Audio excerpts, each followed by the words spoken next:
Bismillahirrahmanirrahim. Assalamualaikum warahmatullahi wabarakatuh. Alhamdulillah, assalatu wassalamu ala rasulillah wa ala alihi wa sahbihi wa mawala. Wa la halla wa la quwata illa billah. Allahumma inna nas'aluka ilman nafi'an wa rizqan tayyiban wa amalan mutaqabbala. Allahumma arinal haqqa haqqa warzuqna ittiba'ah wa arinal batila batila warzuqna jitinabah. Allahumma inna nas'aluka al-huda wat-tuqa wal-afafa wal-ghina. Allahumma inna nas'aluka ilman nafi'an wa rizqan tayyiban wa amalan mutaqabbala. Para penuntut ilmu, bapak-bapak, ibu-ibu, para ikhwan dan akhwat serta para santri sekalian yang semoga dirahmati oleh Allah Subhanahu wa taala. Alhamdulillah, pada malam hari ini kita dapat melanjutkan pembahasan kita dari kitab Ta'limul Muta'allim yang insyaallah pada malam hari ini kita akan melanjutkan ke pasal yang kedua. Pasal yang kedua yaitu tentang niat dalam menuntut ilmu. Niat dalam menuntut ilmu. Bagi yang punya kitab bahasa Arabnya di halaman 14, yang kitab bahasa Indonesianya pada halaman ke-45. Kita baca bismillah.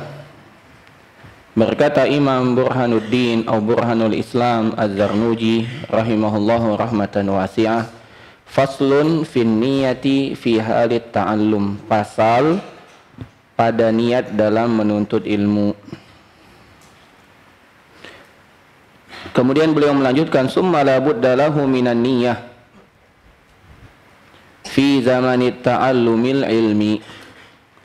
Kemudian sangat pentingnya sekali untuk menentukan niat dalam masa menuntut ilmu. Idzin niyatu hiyal aslu fi jami'il af'al. Karena niat merupakan pondasi dalam setiap perbuatan. Liqaulihi alaihi salam, berdasarkan sabda Rasul sallallahu alaihi wasallam, innamal a'malu binniyat. Sesungguhnya amalan itu hanya berdasarkan niatnya. Hadisun sahih, hadis yang sahih diriwayatkan oleh Imam Bukhari dari sahabat Umar ibn al-Khattab.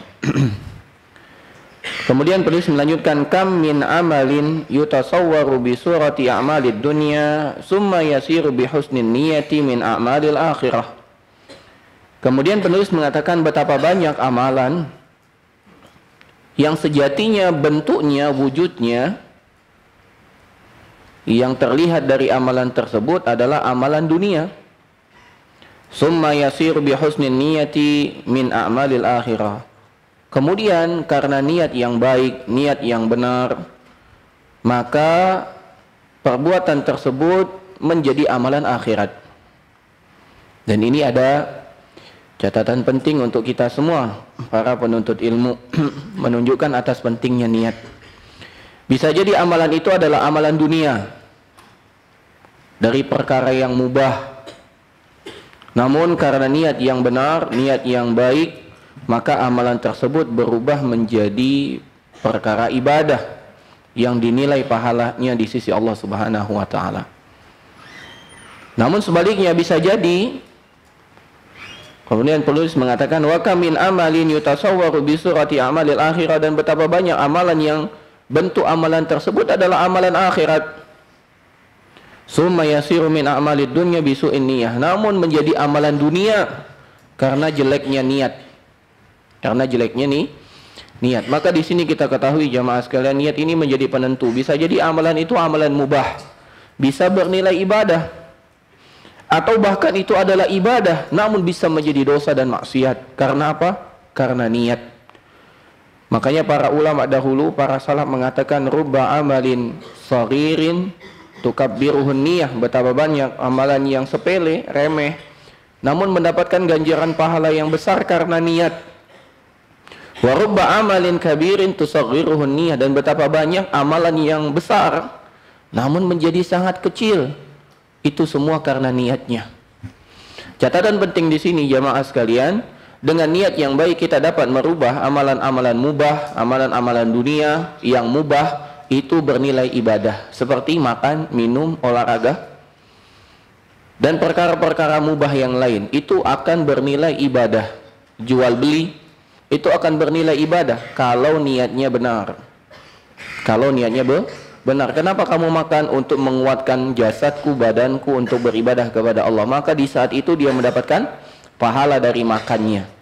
Kenapa antum mandi? Saya mandi karena ingin mempersiapkan diri yang terbaik untuk menuntut ilmu. Maka mandi tersebut bernilai ibadah, ditimbang dan diberikan ganjaran pahala oleh Allah Subhanahu wa taala karena niatnya.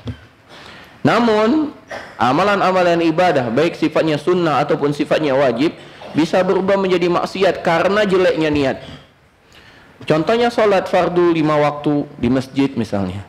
Dia melaksanakannya, kenapa datang ke masjid? Maka dia tergantung niatnya. Kalau niatnya menjadi rutinitas, kenapa ke masjid? Ya sudah biasa. Maka dia akan mendapatkan pahala rutinitas biasa. Tapi kalau dia menghadirkan niat yang agung, niat yang mulia, kenapa ke masjid? Karena kita katakan sholat di masjid 27 derajat lebih utama daripada sholat sendiri di rumah.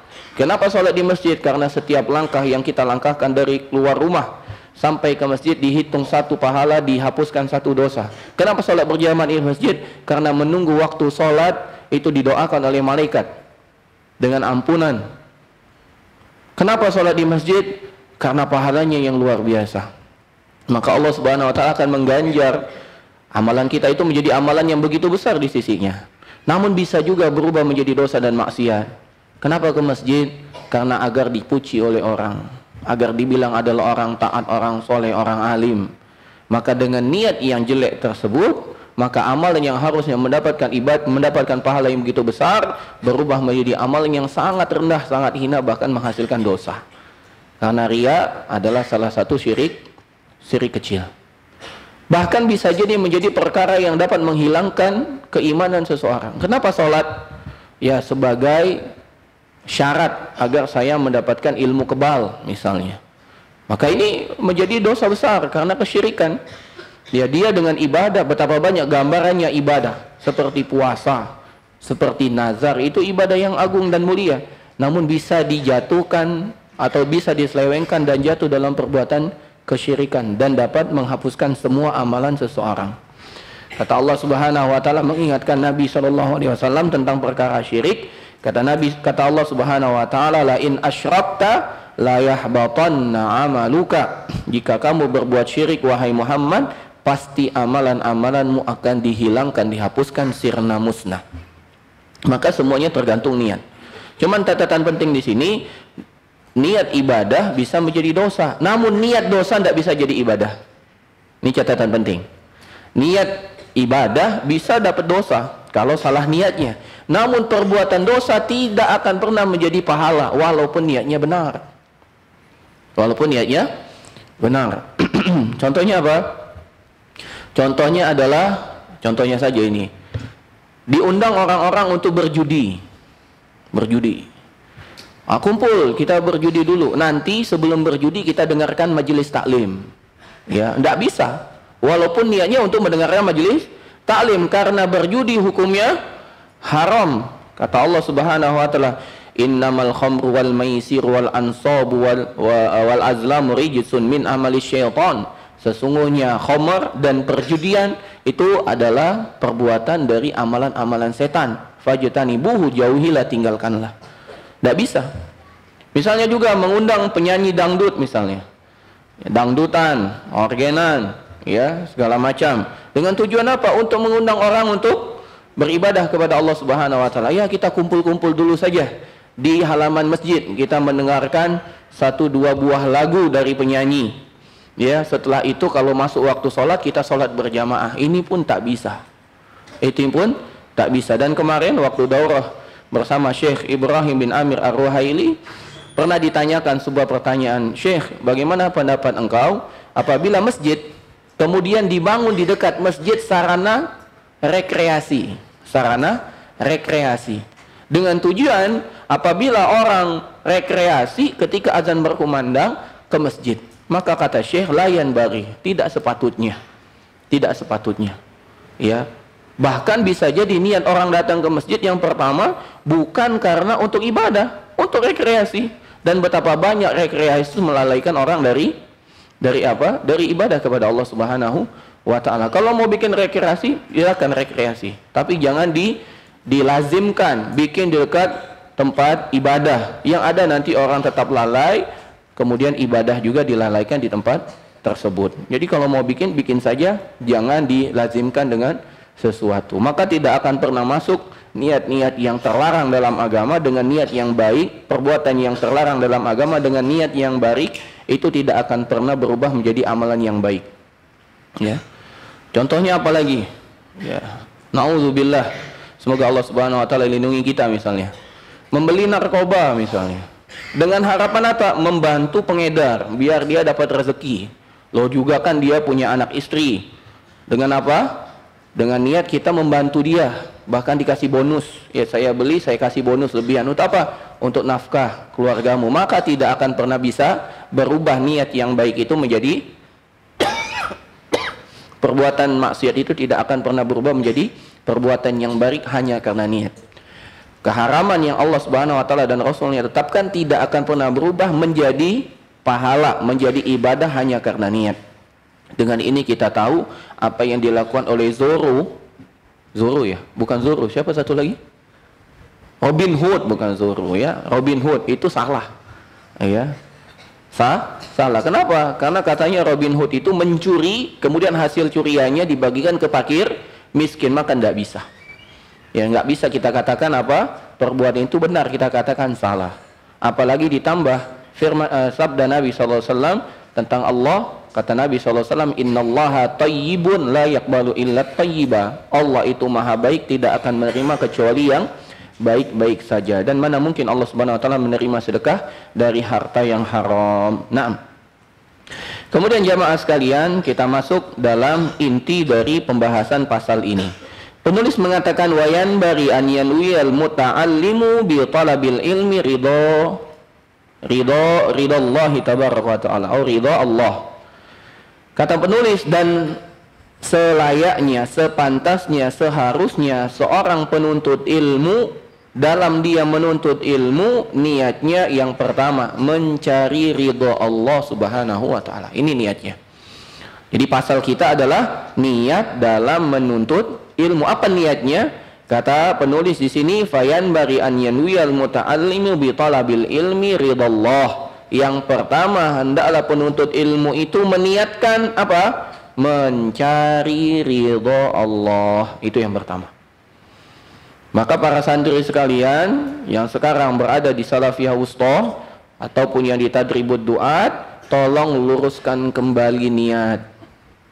Antum berada di pondok pesantren ini bukan karena orang tua, bukan karena yang lain, tapi murni untuk mendapatkan ridho dari Allah Subhanahu wa taala. Kalau ridho Allah yang antum cari, antum tidak akan pernah menyesal.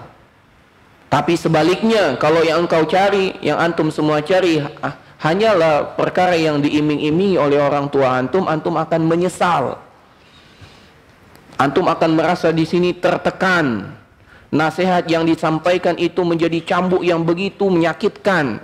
Tapi kalau yang antum cari adalah ridho Allah, nasihat yang disampaikan itu menjadi bunga-bunga segar yang harum yang akan mewarnai dan menghiasi hidup antum. Maka luruskan kembali niat. Itu tergantung dengan niat. Kalau antum menuntut ilmu di sini hanya untuk mendapatkan seorang gadis yang akan antum nikahi setelah antum dari pondok ini, maka segera rubah niat antum. Karena hanya kekecewaan yang akan antum dapatkan. Kalau niat antum hanya untuk mendapatkan gadis yang cantik jelita. Karena betapapun cantik seorang gadis, begitu dia menjadi istri antum, maka orang yang lain yang dulunya tidak cantik tiba-tiba jadi cantik. Secantik apapun istri antum, begitu dia telah engkau nikahi, telah antum nikahi, begitu engkau melihat orang lain, gadis lain, maka gadis itu jauh lebih cantik daripada istri antum. Kenapa? Karena yang menjadikan dia cantik adalah setan. Kata Nabi SAW, idza kharajatil mar'atu min baitiha istashrafaha syaitan. Jika seorang wanita keluar dari rumahnya, maka setan menghiasinya seakan-akan dia wanita yang paling cantik. Maka luruskan kembali niat. Apapun tujuan antum sebelum masuk pondok ini dari perkara dunia, hilangkan. Niat yang harus antum tanamkan di sini adalah mencari ridha Allah. Apalagi yang antum cari hanya bagian dari dunia, segera hapus, segera rubah. Kenapa antum mondok di pondok pesantren? Anak ingin tamat menjadi dai terkenal, dai kondang. Maka segera rubah niat tersebut. Karena begitu antum tidak mendapatkan apa yang telah antum niatkan, antum akan mendapatkan kekecewaan dan bisa jadi antum akan berubah dari apa yang pernah antum jalani. Dan ini pernah anak dapati terjadi pada beberapa penuntut ilmu. Ya, yang anak saksikan dengan mata kepala anak sendiri.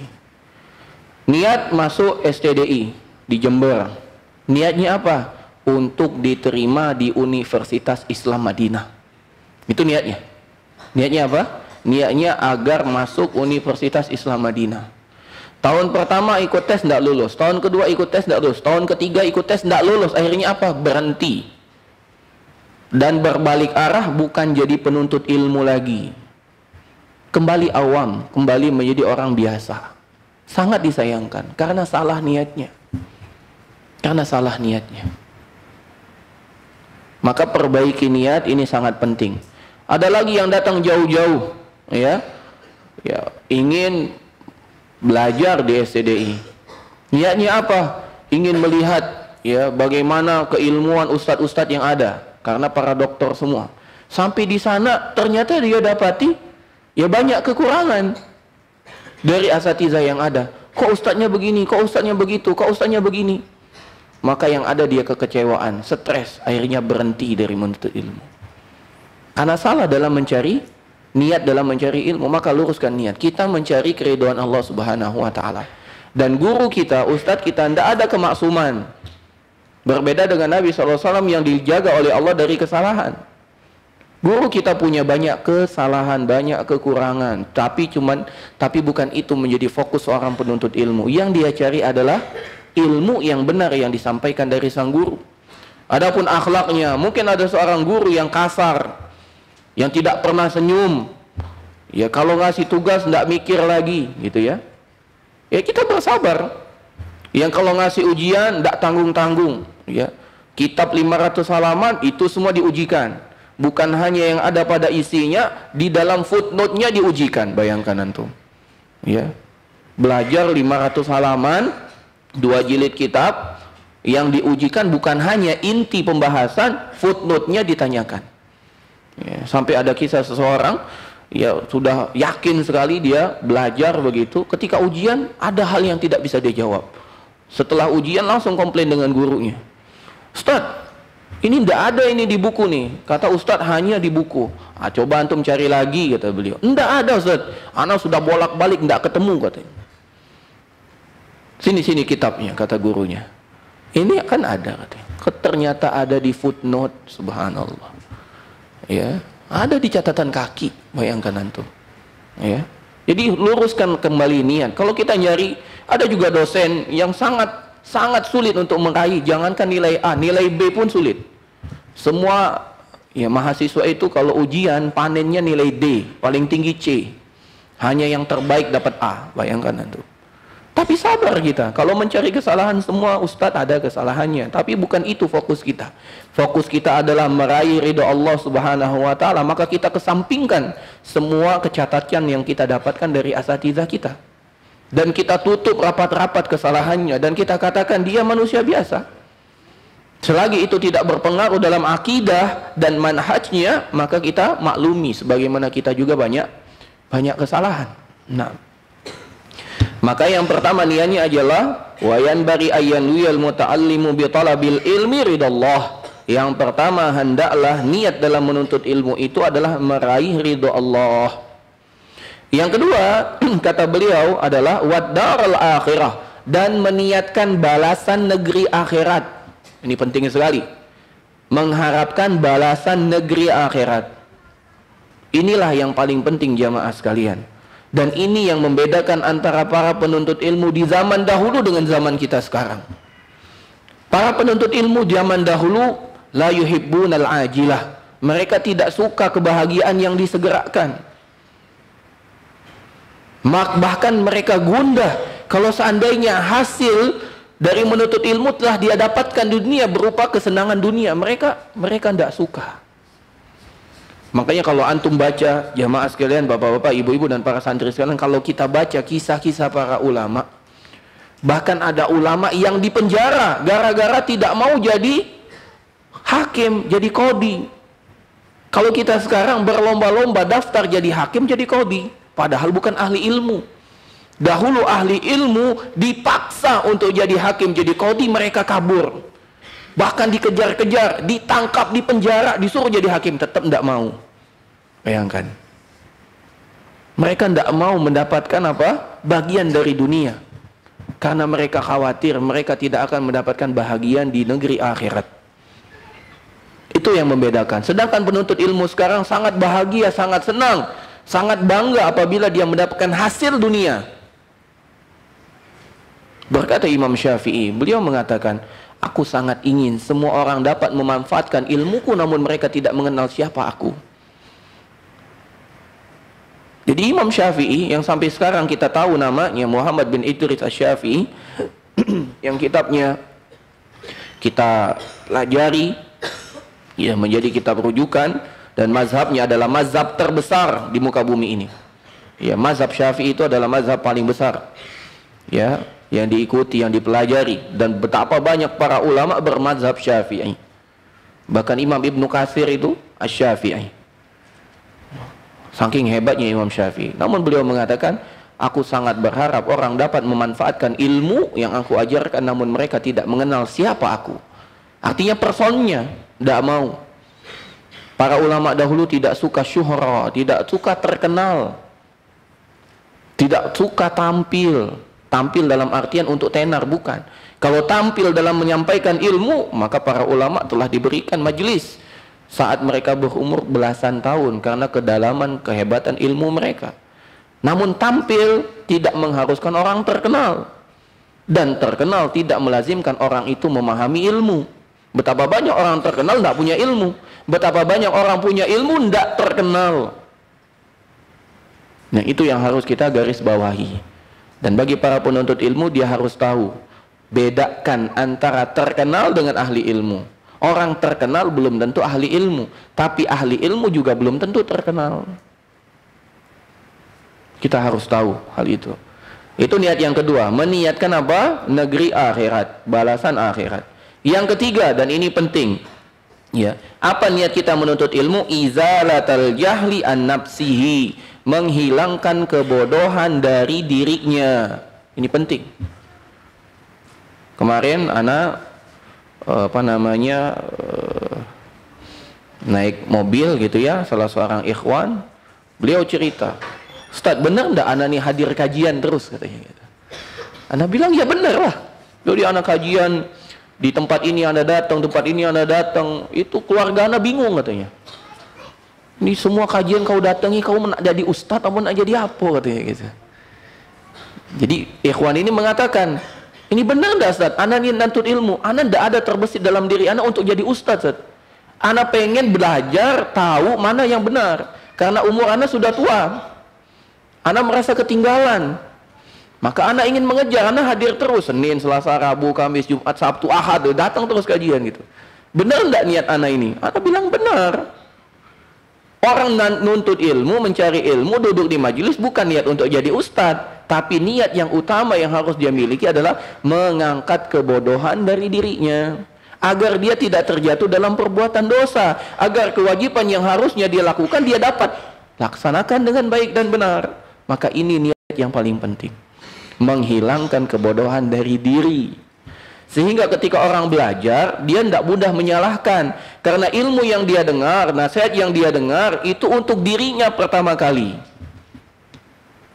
Jadi ketika ada nasihat disampaikan, bukan lihat orang lain. Oh untuk si A, oh untuk si B, tidak. Tapi dia menunduk dan mengatakan ini nasihat untuk diriku. Dan betapa nikmatnya ketika hati menerima nasihat.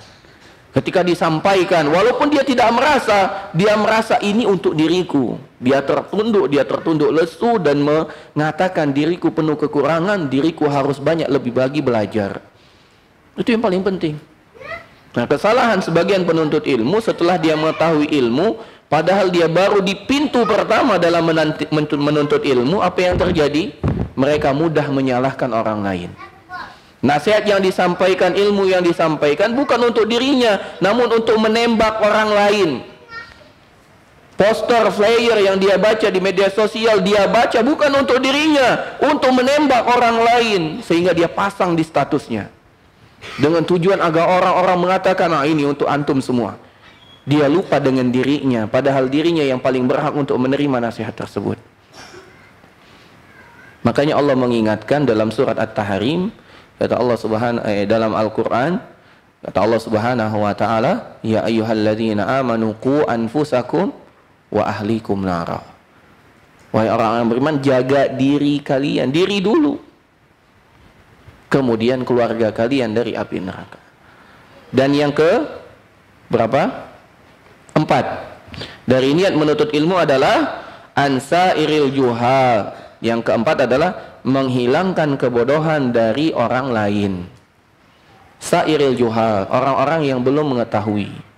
Menghilangkan kebodohan dari orang lain. Jadi niat menuntut ilmu adalah menghilangkan kebodohan dari diri sendiri dan dari orang lain. Kenapa? Karena kaidahnya dalam agama, man kana yu'minu billahi wal yaumil akhir la yu'minu ahadukum hatta yuhibba li akhihi ma yuhibbu li nafsihi. Tidak sempurna keimanan seseorang sampai dia mencintai untuk orang lain apa yang ia cintai untuk dirinya sendiri. Ketika dia mengetahui ini adalah kebenaran, dia ingin orang juga mendapatkan kebenaran. Bukan dalam rangka menyalahkan, tapi dalam rangka kesayangan, rasa cinta. Jangan sampai orang itu tidak tahu ini kewajiban. Ketika dia tahu ini maksiat dan ternyata maksiat itu dianggap bukan maksiat oleh manusia, maka dia bersemangat menghilangkan kebodohan dari orang lain. Karena apa? Karena rasa cinta. Jangan sampai orang itu jatuh dalam perbuatan dosa dan maksiat. Itu yang harus dihadirkan dari diri kita, jamaah sekalian. Kita menasihati orang bukan dalam rangka untuk menekannya, menghardiknya, membodoh-bodohinya, bukan. Tapi kita menasihati dia agar dia dapat mengangkat kebodohan dari dirinya. Dan itu yang yang harus dimiliki oleh para santri sekalian. Jadi ketika antum dinasihati, baik dengan cara halus, dengan cara lembut, atau ditegasi oleh guru-guru antum, maka antum katakan ini kecintaan yang dihadirkan oleh seorang guru. Mereka ingin antum tidak bodoh. Mereka ingin antum mendapatkan ilmu yang lebih banyak daripada ilmu mereka. Para santri sekalian, ada betapa banyak guru yang benar, seorang guru yang benar, itu dia akan sangat bahagia kalau dia dapati muridnya lebih pintar dari dia. Itu guru yang benar. Seorang guru akan merasa sukses dalam mendidik seorang murid apabila muridnya jauh lebih berilmu daripada dirinya. Jadi jangan kira ketika sang guru memberikan nasihat yang agak tegas dengan antum, itu guru itu pengen antum bodoh. Enggak, pengen antum pintar. Walaupun dari gaya bahasanya seakan-akan antum tidak tahu apa-apa, itu sebagai pemantik untuk antum agar antum segera berubah. Jangan merasa nyaman di zona yang sekarang, jangan merasa nyaman di wilayah antum sekarang. Harus bangkit. Sampai kapan kita terlena dengan kebodohan? Segera bangkit, angkat, semangat. Waktu kita sedikit, sedangkan ilmu begitu luas. Kalau kita masih leha-leha, sampai kapan kita akan mendapatkan ilmu?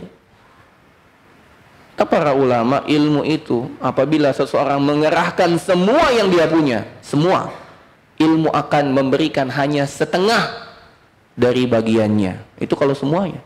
Bagaimana kalau kita hanya mengerahkan setengah? Berapa bagian yang akan ilmu berikan kepada kita? Bagaimana kalau hanya seuprit? Apa yang akan kita dapat dari ilmu? Maka bersungguh-sungguhlah, sebagaimana pepatah alat mengatakan, man jadda wajada, in tajtahid tanjah. Ya, Barang siapa yang bersungguh-sungguh, dia pasti akan sukses, berhasil. Ya, barang siapa yang sungguh-sungguh, dia pasti akan lulus. Nah, kemudian jamaah sekalian rahimani wa rahimakumullah, yang keberapa? Yang kelima, kata penulis, wa ihya ad-din, menghidupkan agama. Menghidupkan agama, dan agama ini akan hidup dengan ilmu. Agama ini akan hidup dengan ilmu. Sebaliknya, agama ini akan mati apabila manusia meninggalkan ilmu. Makanya jangan dikira jamaah sekalian ketika kita datang pengajian ini kita menyia-nyiakan waktu. Tidak. Bahkan kita memanfaatkan dengan sesuatu yang sangat penting dan berharga. Orang cerdas pasti datang ke majelis ilmu. Itu orang cerdas. Kenapa? Karena dia tahu ilmu inilah yang akan menghidupkan agama. Bahkan telah dikenal dalam agama kita, jihad itu ada 2, ada 3. Yang pertama jihad dengan fisik, yang kedua jihad dengan harta, yang ketiga jihad dengan ilmu. Dan jihad dengan ilmu adalah jihad yang didahulukan di atas jihad dengan harta ataupun dengan fisik. Jadi jihad dengan ilmu tersebut terlebih dahulu daripada jihad dengan fisik. Dan jihad dengan ilmu konsekuensinya juga jihad dengan harta. Kita sedang berinvestasi, kita sedang jual beli. Tidak mungkin orang menuntut ilmu tanpa ada biaya. Pasti ada biaya. Tapi Ustaz, ada sekolah gratis? Tidak ada sekolah gratis. Cuman ada orang yang mengkafil, yang memenuhi kebutuhan operasional sekolah tersebut sehingga gratis.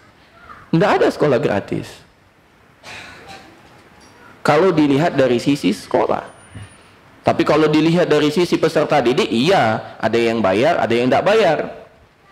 Tapi dari sisi keberlangsungan sebuah unit sekolah, tidak mungkin ada yang gratis. Emang buku dibeli pakai apa? Memang tinta yang digunakan untuk menulis, listrik yang dipakai untuk lampu, air yang dipakai untuk antum berwudu, keran airnya itu pakai apa? Sejatinya tidak ada sekolah gratis. Bahkan dari zaman dulu. Bahkan Imam Malik rahimahullahu ta'ala, saking butuhnya dengan harta dalam menuntut ilmu, bukan untuk memperkaya diri, beliau ambil gentengnya, beliau jual untuk memberi kertas dan tinta. Makanya Imam Syafi'i mengatakan ada 6 nasihat untuk penuntut ilmu. Dan dengan 6 inilah seseorang akan meraih ilmu. Salah satunya apa? Yang keempat, bulghatun, modal. Ini bekal. Orang tidak mungkin menuntut ilmu tanpa modal. Jamaah sekalian yang datang dari rumah misalnya, itu butuh modal. Tidak, Ustaz, anak jalan kaki. Bapak-bapak dan ibu-ibu sekalian, iya, dari transportasinya jalan kaki. Bapak ibu bisa jalan kaki, itu butuh energi.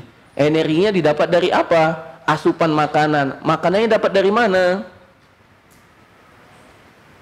Dari kebun, Ustaz. Dari kebun. Kebun bapak dapat dari mana? Warisan. Warisan bapak-bapak dulu. Bapaknya bapak dulu dapat dari mana? Tetap dari harta. Tidak ada yang gratis. Semua butuh pengorbanan. Ya.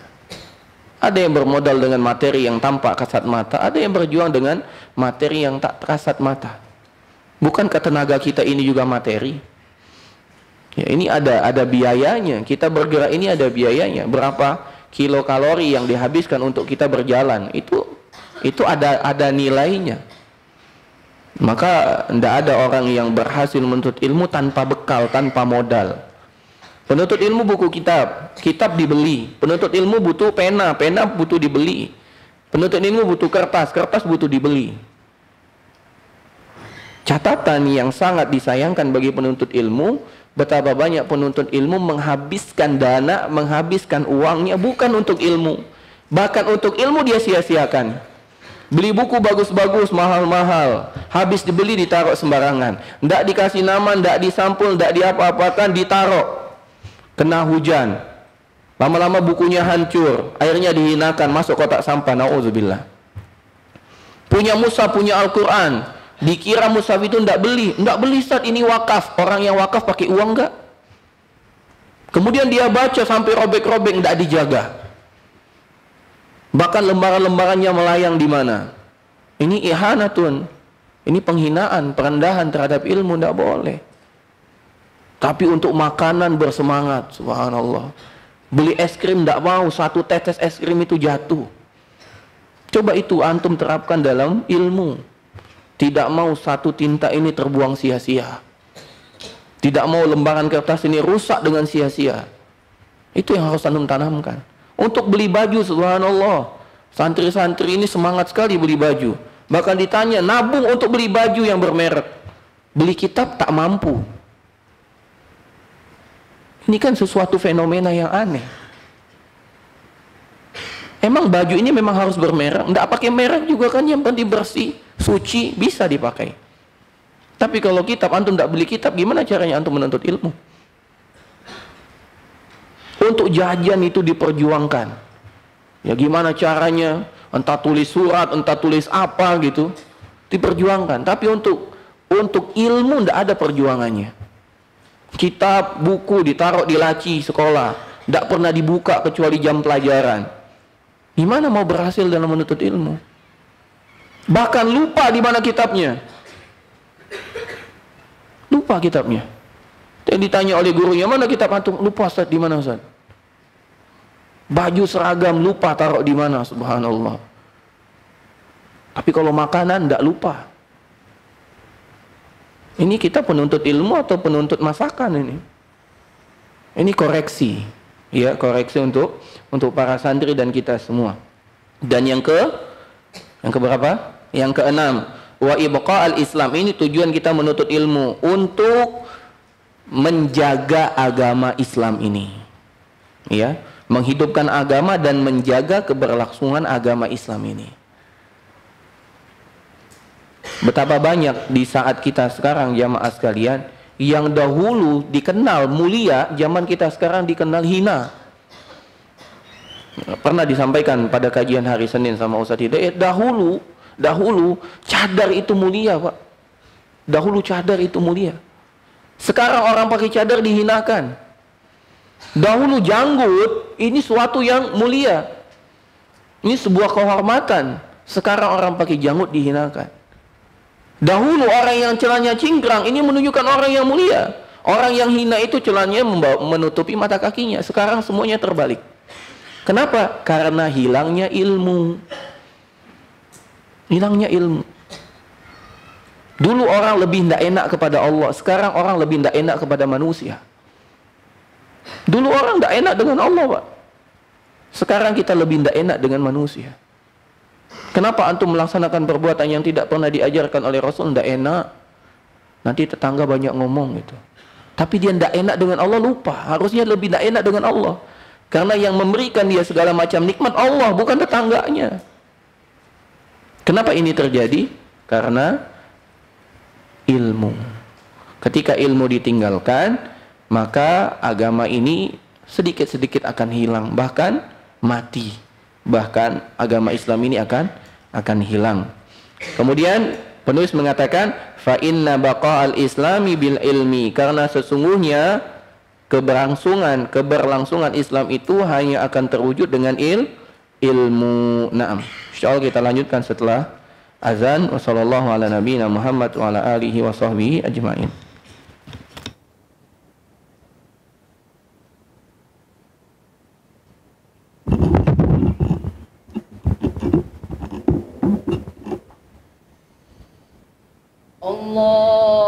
Allahu Akbar, Allahu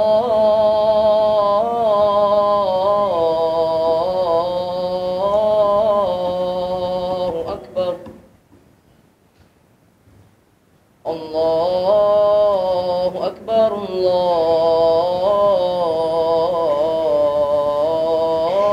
Allahu Akbar. Ashhadu an la ilaha illallah.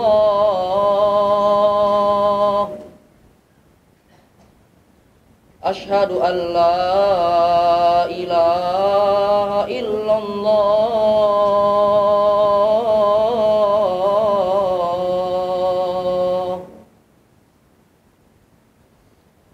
أشهد أن محمد رسول الله أشهد أن محمد رسول الله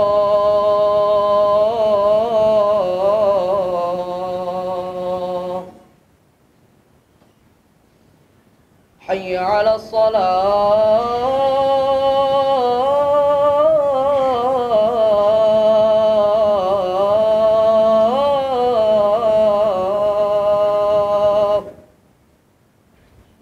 حي على الصلاة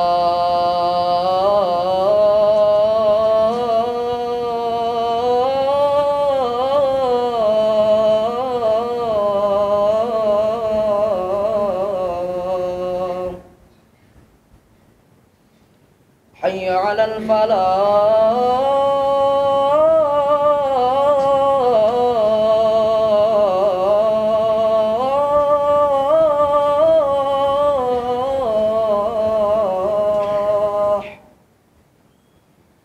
حي على الفلاح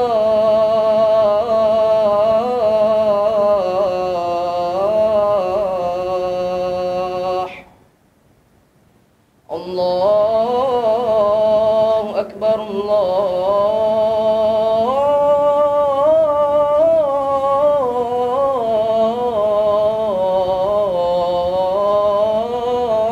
الله أكبر لا إله إلا الله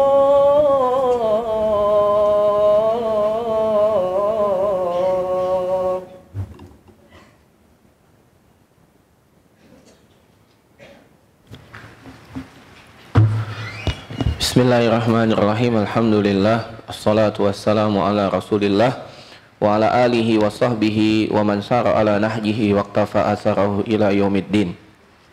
Maka kita ulangi, niat dalam menuntut ilmu ada berapa? Ada 5 ya. Ada 5. Yang pertama, dia harus meniatkan ridho Allah Subhanahu wa taala, mengharapkan ridho Allah. Yang kedua, dia harus mengharapkan negeri akhirat dari menuntut ilmu, bukan balasan dunia. Yang ketiga adalah menghilangkan kebodohan dari dirinya. Yang keempat, menghilangkan kebodohan dari orang lain. Yang kelima, menghidupkan agama dan menjaga keberlangsungan Islam. Dan menjaga keberlangsungan agama Islam, menghidupkan agama dan menjaga keberlangsungan agama Islam. Dan Al-Imam berkata, Syekh Shalih Al-Utsaimin, beliau menambahkan yang ke-6, yaitu mengamalkan ilmu tersebut. Mengamalkan ilmu tersebut. Karena ilmu yang dipelajari sejatinya untuk diamalkan. Dikatakan dalam syarahnya, wa niyatun lil ilmi raf'ul jahli amma an nafsihi wa ghairi minan nasami. Sejatinya niat dalam menuntut ilmu itu adalah mengangkat kebodohan dari dirinya dan dari orang lain, dari an-nasami, dari orang lain. Wa ba'dahu tahsinu lil ulumi. Dan berikutnya niat dalam menuntut ilmu itu adalah menjaga ilmu tersebut, min doya'iha, dari hilang dan sirnanya ilmu tersebut. Wa amalun bihi zukan, dan niatnya adalah untuk mengamalkan ilmu tersebut.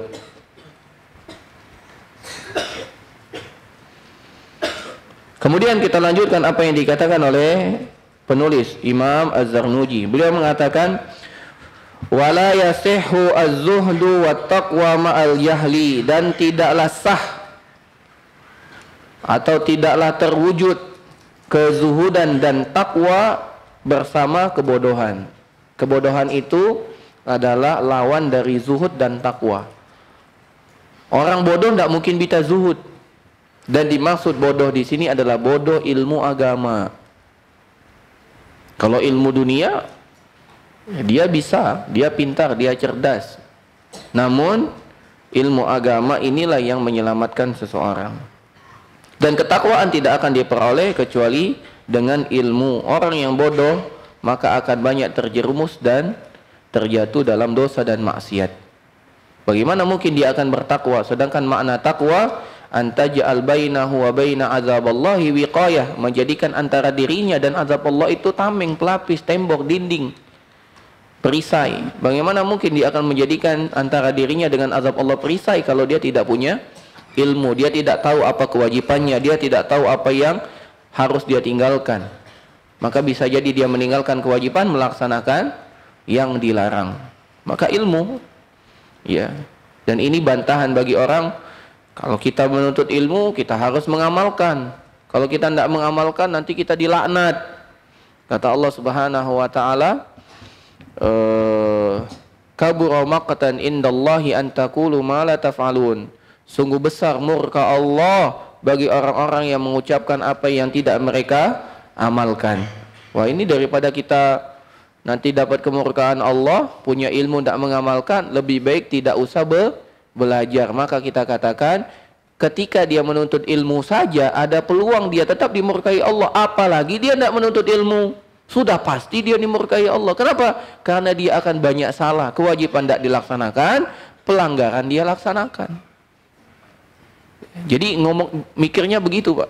Ya, jamaah sekalian. Kita berilmu saja belum tentu kita dapat selamat dari murka Allah, karena bisa jadi kita tidak mengamalkan ilmu kita. Bagaimana lagi orang tidak punya ilmu, tambah binasa lagi. Karena dengan kebodohan itu dia tidak akan pernah meraih takwa. Yang berilmu saja belum tentu meraih ketakwaan, apalagi yang tidak punya ilmu. Ya. Maka ini aneh, sebagian kaum wanita mengatakan, ya jangan permasalahkanlah masalah hijab tak berhijab. Yang penting kita berakhlak dulu. Yang penting hati kita dulu kita hijabi. Ini perkataan yang aneh. Orang yang berhijab saja akhlaknya masih PR. Apalagi orang yang tidak berhijab, dia tidak berakhlak dengan Allah Subhanahu wa taala. Bukankah yang memerintahkan dia berhijab itu Allah? Terus dia katakan berakhlak terlebih dahulu, dia dengan Allah saja masih punya PR. Bagaimana dia berakhlak dengan manusia? Yang sudah berhijab saja masih ada PR dalam akhlaknya. Bagaimana lagi dengan yang tidak berhijab? Ya. Itu semua adalah bisikan dan was-was dari setan yang menyebabkan kita terbuai dengan dan berdalil, berlindung dengan sesuatu yang sejatinya bukan sesuatu yang dapat kita jadikan dalil. Kemudian penulis membawakan sebuah syair, sebuah bait syair. Wa an syada asy-syekhul imamul ajal Burhanuddin sahibul hidayah li ba'dihim. Dan sungguh asy-syekh al-imam al-ajal Burhanuddin yang memiliki kitab al-hidayah pernah menyampaikan sebuah syair kepada sebagian muridnya.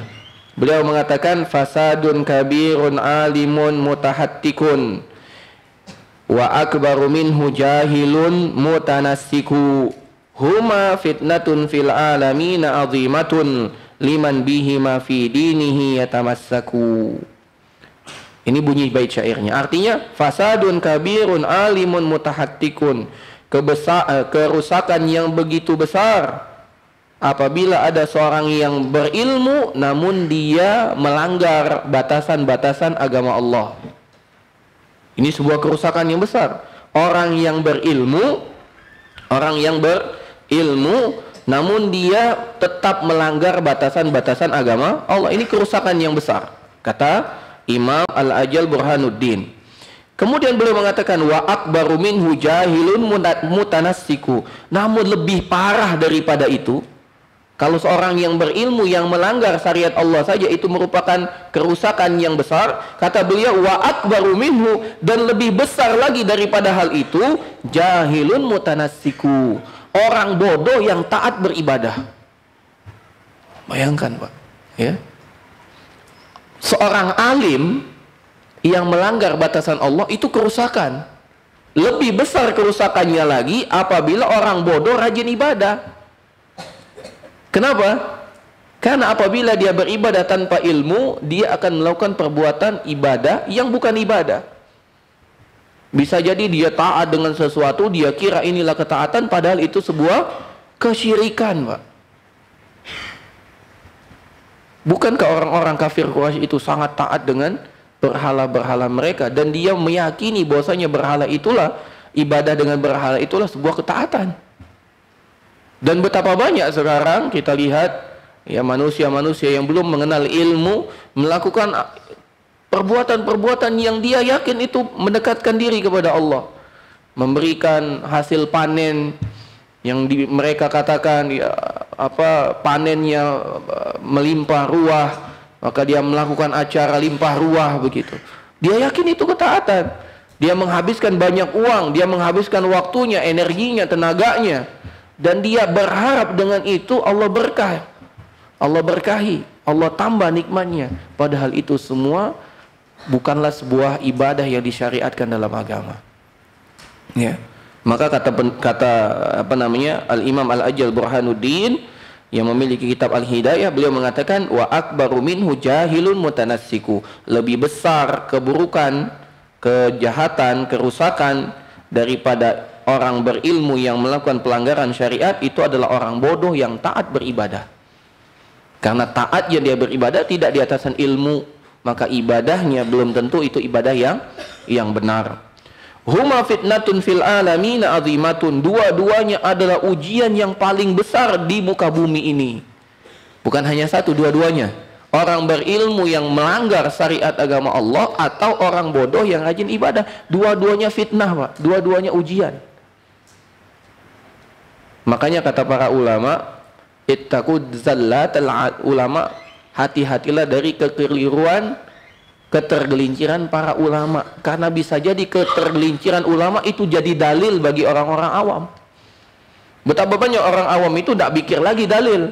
Dia melihat gurunya, syekhnya, ustadznya melakukan, dia katakan, oh itu boleh, itu ustadznya begitu kok, gitu katanya. Maka hati-hati, ya. Ketika orang yang berilmu melakukan pelanggaran, maka efeknya bukan efek biasa. Efeknya itu efek apa? Efek domino. Bukan hanya untuk dirinya, orang lain akan mengatakan, oh ini boleh, karena orang alim itu melakukannya. Ya, dan itu juga yang pernah kami dengar dari Ustadz Firanda Andirja ketika dalam salah satu muhadarah beliau di salah satu masjid di Kota Bogor, beliau mengatakan bisa jadi ya sunnah bagi orang awam itu sunnah biasa, itu menjadi sunnah muakkadah bagi seorang alim. Karena apa? Karena apabila seorang alim itu tidak melaksanakan hal tersebut, maka orang mengatakan, ustadznya aja enggak. Padahal sejatinya itu sunnah. Tapi ketika seorang alim meninggalkan, jamaah akan mengatakan, ustadz aja enggak. Gitu. Termasuk juga perbuatan, hal-hal yang sejatinya itu hanya perbuatan yang mubah, perbuatan bahkan tidak sampai dalam haram, mungkin makruh. Namun apabila dilakukan oleh seorang alim, maka orang-orang awam pun akan mengatakan, itu boleh. Maka kata penulis di sini, orang berilmu yang melanggar syariat itu adalah ujian yang besar bagi umat.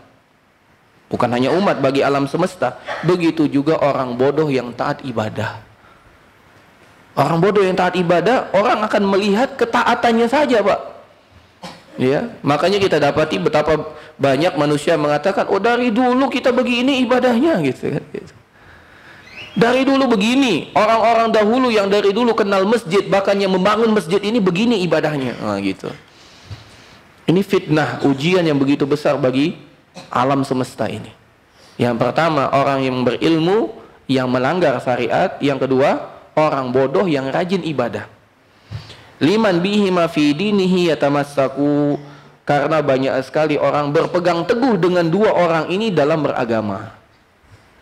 Ya. Karena betapa banyak orang berpegang teguh dengan dua orang ini. Orang alim melakukan pelanggaran, boleh pelanggarannya.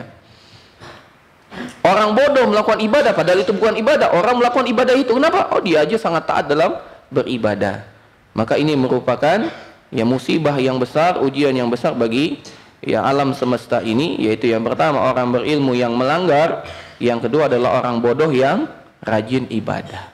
Nah, insyaallah kita cukupkan pembahasan kita pada malam hari ini. Lebih dan kurang kami mohon maaf, pada Allah kami mohon ampun. Insyaallah kita akan lanjutkan kalau Allah beri kesempatan umur, kesempatan waktu. Kita akan kembali mengkaji kitab ini pada bulan Syawal Dan insya Allah di masjid yang baru, dan ini merupakan pertemuan yang terakhir kita di bulan Sya'ban ini. Semoga Allah Subhanahu wa taala sampaikan kita dengan Ramadan. Allahumma ballighna Ramadan. Ya Allah, sampaikan kami kepada bulan Ramadan. Dan jamaah sekalian, ya selalu kami ingatkan untuk kami pribadi dan juga jemaah sekalian, ya manfaatkan betul waktu-waktu di Ramadan. Bahkan sebelum datang Ramadan. Yang belum baca Quranlah dari sekarang. Yang belum tadaruslah dari sekarang. Yang belum bikin targetlah dari sekarang. Ya, bikin target. Alhamdulillah ya, di handphone sekarang ada updatean dari aplikasinya Ustadz Firanda, Bekal Islam bagi bapak-bapak, ibu-ibu. Download aplikasinya. Ya, di situ ada namanya Quran Tadabbur. Quran Tadabbur itu kalau tidak salah kitab Muyassar itu telah diterjemahkan. Tafsirul Muyassar itu telah diterjemahkan dan dimasukkan dalam Quran Tadabbur itu. Jadi kalau bisa di tahun ini bukan hanya kita menghatamkan Al-Quran, tapi coba kita juga baca terjemahannya. Ya, baca tafsir-tafsir ringkasnya. Karena itu akan memberikan efek yang berbeda dalam kehidupan kita, Pak. Ketika kita membaca sebuah ayat yang belum kita ketahui maknanya, itu biasa saja. Tapi ketika kita membaca ayat yang telah kita pahami maknanya, kita baca ketika hati kita betul-betul ingin kepada Allah, mungkin tetesan air mata tidak akan bisa kita tahan. Mungkin rasa bersalah yang bertubi-tubi akan datang ke hati kita ketika kita baca, kemudian kita pahami maknanya. Contohnya Allah Subhanahu wa taala berfirman dalam Al-Qur'an, "Summa taba 'alaihim liyatubu." Kemudian Allah terima taubatnya, kemudian Allah ampuni mereka agar dia bisa bertaubat kepada Allah Subhanahu wa taala. Sebelum kita bertaubat, Allah telah terima taubat kita.